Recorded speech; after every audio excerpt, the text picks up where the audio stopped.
அன்பார்ந்த உறவுகளுக்கு வணக்கம். ஆலத்தூர் களஞ்சியத்தில் மீண்டும் சந்திப்பதில் மிக்க மகிழ்ச்சி. இன்றைய வாழ்வியல் சிந்தனையின் தலைப்பு நம் வாழ்க்கை. முயற்சிகளை கவனிக்காமல் முடிவுகளை மட்டுமே கவனிக்கும் உலகில் வெற்றி பெறுவது மட்டுமே திறமையாக பார்க்கப்படுவதில் ஆச்சரியப்பட ஏதுமே இல்லை.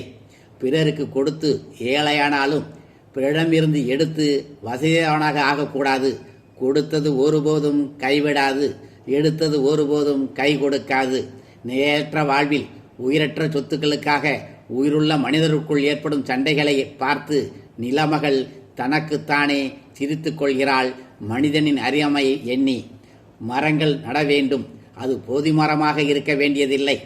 நமது தேவைக்கு போதிய மரங்களை இருந்தாலே போதும்.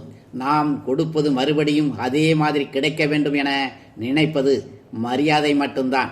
உண்மையான பக்தி என்பது உணவு படைப்பது அல்ல, பசித்தவனுக்கு உணவு அளிப்பதுதான்.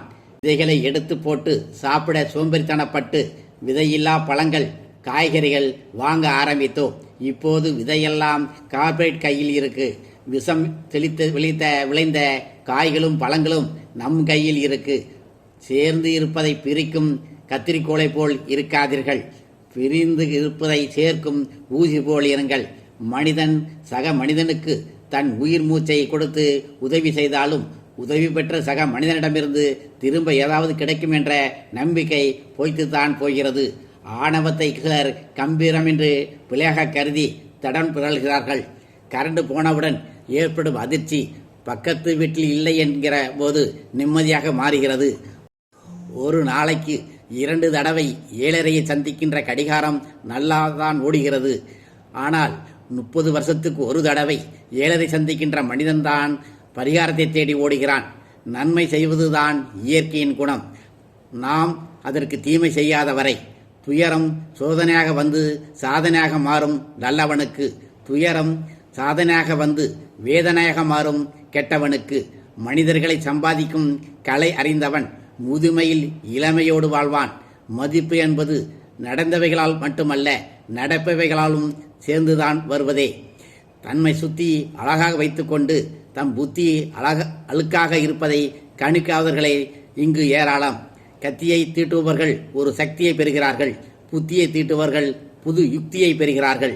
நாம் நன்றாக வாழ மறந்துவிட்டு பிறர் வாழ்வதை கணக்கு பார்த்து காலத்தை வீணடிக்கிறோம். நாம் முக்கியமா, உங்கள் குடும்பம் முக்கியமா என்று கேட்பது மனைவியின் தவறல்ல. இந்த குடும்பத்தில் நீயும் ஒருத்திதான் என்று புரிய வைக்காத கணவன் தவறே. எதிரிக்கு கூட தலை வணங்கும் தவறில்லை. ஆனால் துரோகியை தலை நிமிர்ந்து கூட பார்த்து கூட கூடாது. அரை நூற்றாண்டு வாழ்க்கையில் நிறை கண்டதை விட நரை கண்டதே அதிகம். கடவுள் இருக்கிறாரா இல்லையா? கடவுள் பெயரால் நடக்கிறது பல நீதியும் பல அநீதியும்.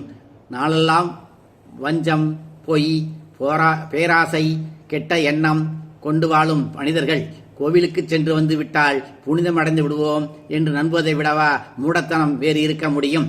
என்பனி தன்னம்பிக்கை விதைப்பது. நல்லதை நினைத்தால் நல்லதே நடக்கும். சொல்வது என் கடமை, முடிவெடுப்பது உங்கள் உரிமை. வாழ்க வளமுடன். நன்றி.